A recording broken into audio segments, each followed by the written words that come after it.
Hi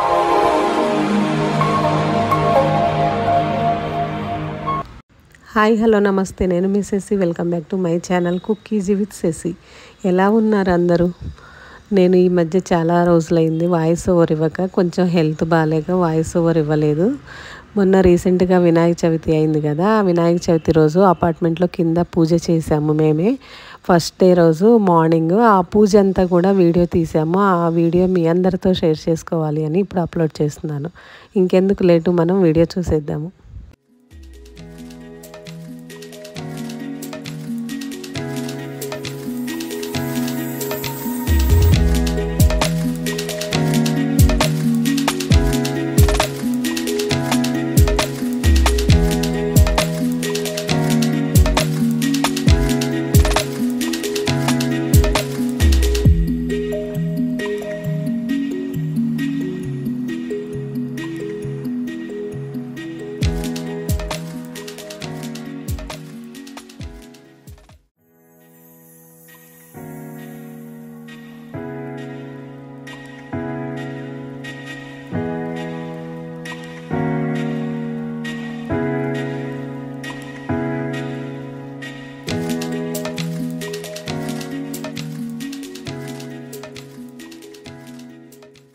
ओम विघ्नराजाय नमः। ओम गणाधिपाय नमः। ओम धूमकेतवे नमः। ओम गणाध्यक्षाय नमः। ओम बालचन्द्राय नमः। ओम गजाननाय नमः। ओम वक्रतुण्डाय नमः। ओम शूर्पकर्णाय नमः। ओम हेरम्बाय नमः। ओम स्कन्दपूर्वजाय नमः। ओम सर्वसिद्धिप्रदायकाय नमः। महादेवाय नमः। महाराजाय नमः। महादेवाय नमः। पुष्पाक्षतां समर्पयामि। धूपमानयामि। सुप्रिया शुभकर्मण्य विघ्नमस्तु। पूजा प्रसादो शिरसा गृह्णामि। सहस्रवरमादेवी शरमूलाशराङ्कुरा सर्वगुहरतु मे पापो दूर्वादुस्वप्ननाशने महास्थिरासनं कुरु। पुष्पाలు తీసుకొని నమస్కారం చేసుకోండి. ధ్యానం ముదాకరాత్తమోదకం సదా విముక్తి సాధకం కళాధనామతంసకం వినాశలోకరక్షకం అనాయకైకనాయకం వినాశదేవదైత్యకం నరాశుభాశునాశకం నమామి తం వినాయకం నచేతనాదిభీకరం నవోదితార్కభాస్వరం నమచ్చురారి నిర్జనం నతాదికావదుద్ధనం సురేశ్వరం నిధీశ్వరం గజేశ్వరం గణేశ్వరం మహేశ్వరం తమాశ్రయే పరాత్పరం నిరంతరం సమస్తలోకశంకరం నిరస్తదైత్యగుంజనం దరేదనూతనం వరం వరేభ వక్త్రమక్షరం కృపాకరం క్షమాకరం ముదాకరం యశస్కరం మనస్కరం నమస్కృత నమస్కరోమి భాస్వతిం అకించనార్తిమార్జనం చిరంతనోక్తి భాజనం పురారిపూర్వనందనం సురారిగర్వచర్వణం ప్రపంచ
नित्यश्रीरस्तु नित्यमंगलानि भवन्तु आनन्दकर्पूरमङ्गल नीराजलं दर्शयामि नीराजनानन्दं शुद्ध आचमनं समर्पयामि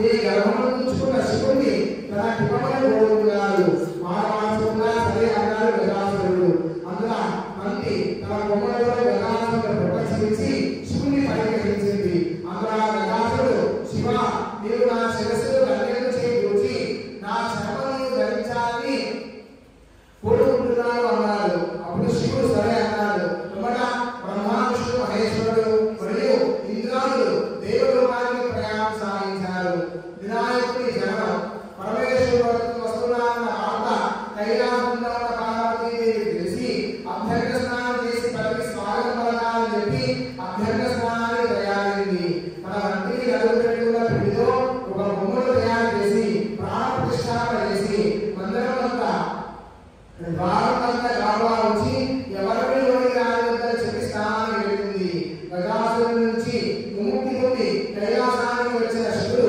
లోని గడ్డలోగా బొమ్మమంత బాలుడు నిర్ణయించాడు తాను కైలాసానికి అడుగుతుందని పార్వతి భర్తలని శివుడు చెప్పగా నీ ఎవరైనా సరే లోని వెళ్ళడానికి వీలు కాలేదు అన్నారు ఆ బాలుడు ఇరువురు మధ్య భావోపదేశాలు బాగా పెరిగాయి పట్టుదల పెరిగి శివుడి కోపం వచ్చింది ప్రమదనాలు కూడా ఆ బాలుడి నుంచి ఓడిపోయాయి ఇక తాగలేక శివుడు తన త్రిశూలంతో బాలుడి యొక్క శిరస్సు ఖండించాడు పార్వతి వచ్చి నిర్జీవమై ఉన్న బాలుడు చూసి నాథా పసివాడిని దారుణంగా హింసిస్తారా అని రోధించండి అప్పుడు శివుడి తొందరపాటు చింతించి నీ బిడ్డలు బ్రతిస్తాడు పార్వతీదేవి మాట ఇచ్చాడు వెంటనే తన భగవానాన్ని పంపించి ఉత్తరముఖంగా పడుకొని ఉన్న వారి శిరస్సును తెమ్మన్నాడు పరివారం ముందుగాను దానించినా ఎక్కడా ఏ ప్రాణిగా దొరకలేదు చివరకు గజాసురుడు ఉత్తరంగా పడుకొని మరణస్థితిలో ఉన్నాడు ఆ గజాసురుడి శిరస్సు తెచ్చి బాలుని ముందాన్ని అర్పించి సజీవుని చేశాడు పార్వతీదేవి ఆనందించి వినాయకుడి గజముఖంగాని గజాముడని వినాయకుడిని నంబూరుని వివిధ పేర్లతో తన కుమారుని అభిమానుడుగా పెంచుకుంటున్నది వినాయకుడి ఆధిపత్యం కొంతకాలానికి పార్వతీ పరమేశ్వరుడు కుమారస్వామి జన్మించాడు అతను మహాదశాలి ఒకనాడు ముందు దేవుడు పరమేశ్వరుడి దగ్గరికి వెళ్ళి దేవా విఘ్నములకు ఆకలి కావాలని కోరుకున్నారు అందుకు వినాయకుడు కుమారస్వామి ఇరువురు విజ్ఞానంలో పోటీ పడగా శివుడు నారాయణ ఈ ముందు భాగంలో ఉన్న పుణ్యనదులలో స్నానాలు ఎవరైతే వస్తారో వారికి విజ్ఞాన వస్తుందని చెప్పగా కుమారస్వామి తన వాహనమైన నెలపై ఎక్కి బయలుదేరాడు గజానుడు తండ్రి నా సమర్థ తిరుగుడు ఇటు ఆనందీయగలనా అని వేడుకగా అందులో ప్రవేశుడు దయాళుడై సకరుణారాయణ పుణ్యం మా సంతృప్తయం గంగాధర తీర్థేషు స్నానం భవతిపుత్రకు ఆలా ఓం నారాయణాని నారాయణ మంత్రం ఒకసారి జపించిన వారిని ముందు సమస్త నలుగురు స్నానమాచరించిన ఫలితం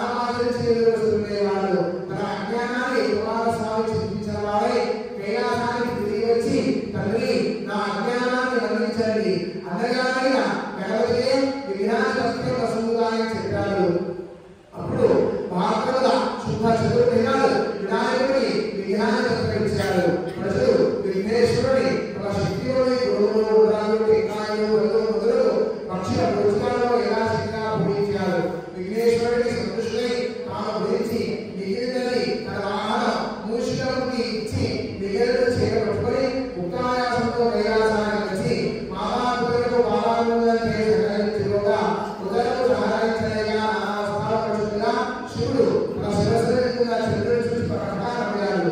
నాపై కోపం వచ్చింది. నా కంఠకోణను విరిచి చంద్రుని మీద విసిరాడు. ఆ దెబ్బకు ఏర్పడిన రచ్చ చంద్రుడికి ఈనాటికి ఉన్నది. ఆవేశంతో కూడుకున్న వినాయకుడిని ప్రదర్శించి దేవతలు శివాకరమైన నాగపాముతో వినాయకుడిని గుడ్డలు కట్టారు. కుమారుని పరిస్థితికి పార్వతి ఉగ్రురాలి చంద్రుని చూసి ఒడి చంద్రాన్ని ఈ గంగిగా కుమారుడు చక్కగా కడుతున్నాడా అందగాననుకున్న నేను చూసిన వాళ్ళలో నీరావతులు కావాలని శపించింది. ఆ జగమాత శాపానికి చంద్రుడు గడవడానిపోయాడు. జగదీశ్వరి బాలాదేవి శాపరసం వహించుకున్నాడు. అందులో ఆ శాపరసం వహించబడడానికి కారణాన్ని దేవతలందరూ కాబట్టి చంద్రుడిని క్షమించి చంద్రుడిని చూడకుండా ఎవరికి సాధ్యం? ఎవరికి ఎవరు చూడలేగా ఎవరు చూడగా చంద్రుడు ఎవరైనా ఆగితే దురాకులు ఎలా జరుగుతాయి తల్లి ఓ జరని చంద్రుడి కాకపోయినా లోకానికి సంరక్షించేట్లయినా నీ శాపాన్ని ఉపయోగించమని దేవతలు ప్రార్థించారు. దేవతల మీ అభ్యర్థులు అమలు చేసుకుంటారు అని శాపం తప్పదు. శాప ప్రభావం కాకుండా ప్రభుత్వాలు గుర్తుంచుకోవడం మొదలుకోండి.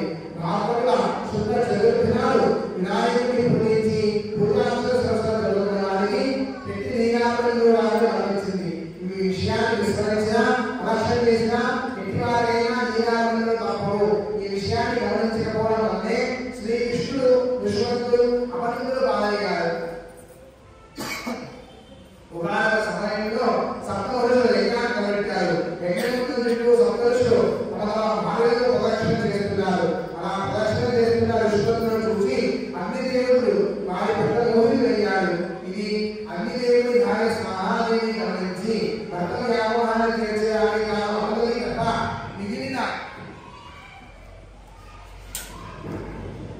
మిగిలిన ఋషులను ధరించి పతికి ప్రమోదాన్ని తీర్చింది. అగ్నిదేవుడిలో ఉన్న వారు తమ భార్య ఋషులు మోహరించి వారిని వెళ్ళిపోయారు. పార్వతి ఇచ్చిన శాపాన్ని మరచి ఋషుకోతులు చంద్రుడు చూడడం వల్ల వారికి అపరంగా కలిగిందని దేవుడు ఋషుకోతులు దుస్థితి గురించి ప్రవేశపెట్టగా శివుడు జగన్నాథాన్ని ఋషులకు వివరంగా వారిని స్వస్థచిత్తం చేసి ఋషుకోతులు సంరక్షించాడు. పూర్వం శ్రీ విష్ణువు బాల కళలో చంద్రుడు చూసి నీరానందులు పాలయ్యాడు. సత్రాయుడు రాజు సూర్యుడి అనుగ్రహంతో సమంతకమని పొందాడు. ఆ సమంతకం రోజుకు 1000 మనుగుల బంగారాన్ని ఇస్తుండేది. ఆ మరణి తన హిమముడి సత్రాయుడు శ్రీ విష్ణువు కూడా సత్రాయుడు అందుకు అంగీకరించలేదు. ఒకనాడు సత్రాయుడు తమ్ముడు ఆ సమంతకమని హారాన్ని మెడలో వేసుకొని అడవికి వెళ్ళాడు. అక్కడ ఒక సింహం చూసి వెంటబడి వధించి ఆ హారాన్ని అపహరించుకొని పోయింది. ఆ సింహంతో ఉన్న సమంతకమని జాంబవంతుడు చూశాడు. ఆ మరణి తన కుమార్తెకు కానుక ఇస్తే సంతోషిస్తుందని దాని వరకు ఆ సింహంతో పోరాడి దాన్ని చంపి హారాన్ని తీసుకొని పోయాడు. శ్రీకృష్ణుడే తన తమ్ముడిని చంపి సమంతకమని హారాన్ని అపహరించాలని సత్తానికి రూపంగా ప్రచారం చేశాడు. ఆ మాట శ్రీకృష్ణుడు చివర పడింది. తనకి నిరాశగా ఎందువల్ల కలిగింది అని ఆలోచించి ఆనాడు శివమానంలో చంద్రుడి చూడడం వల్ల కలిగింది అని గ్రహించాడు. ఆ నింద నుంచి బయటపడడానికి సమంతకమని వెతకడానికి అడవికి వెళ్ళాడు.